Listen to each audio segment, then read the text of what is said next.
The biggest setback for someone new to essential oils is thinking that using essential oils is overwhelming and confusing, and ultimately letting that stop you. Now, this could be very well an expensive problem, especially if you set out to learn essential oils in the first place for an improved well-being. I get that. It can be really confusing. I mean, there are just so many essential oils. Do I use one oil? Do I use a group of oils? How much should I use? Is it safe for me? How do I use it? There are just so many questions going through your head, and I get that. But let me ask you this. Has there been a time when you're learning something new, say riding a bicycle, and thinking that it is completely easy and not confusing at all when someone gives you instructions? So much so that if I present to you a bicycle for the first time, you could just hop onto it, balance, and cycle off into the sunset. Well, for the majority of us, me, it wasn't like that. I wobbled, I was confused because all my parts of the bodies need to move at the same time. Do I balance with my head? Do I balance with my body when I turn? It was just so confusing, right? But confusion, it's really part of learning. It is a normal thing to be confused when you're learning something new because your brain is trying to reorganize and integrate this new acquired knowledge. Now, the part where it's overwhelming is that you do not know where to start,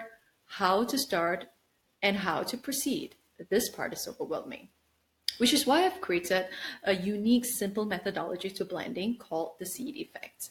Because at the end of the day, it is not only learning about essential oils, but you have to be able to apply this knowledge to your daily life. So in this seed effect, there are 5 pillars. And the first pillar we talk about is understanding you. You are the most important part in this equation. At the end of the day, it doesn't matter what the essential oils do. It has to be able to support your needs and address your concerns. Your knowledge has to be able to be applied practically in your daily life. And the second pillar we look at, it's really about the right application for you. We look at the many applications that you can use with essential oils that fits into your lifestyle and suits your needs and preferences. And this is where we cover the carriers. Now comes the third pillar, and this is only when we start to look at essential oils. We learn the therapeutic properties, we learn to find out which essential oils suit your needs best. And then we go into the fourth pillar, which is right dilution. Here we talk about safety, how much to use, what is safe. And the last pillar is really putting everything together into blending to create a practice that is sustainable for you and the environment. Now, you have 2 options here.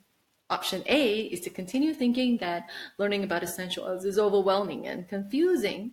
And option B, learning about essential oils is really easy, simple, and fun. Well, if you have made your choice already, come and join me in this free Facebook group that I've created, and we can talk a little bit more about that inside. See you.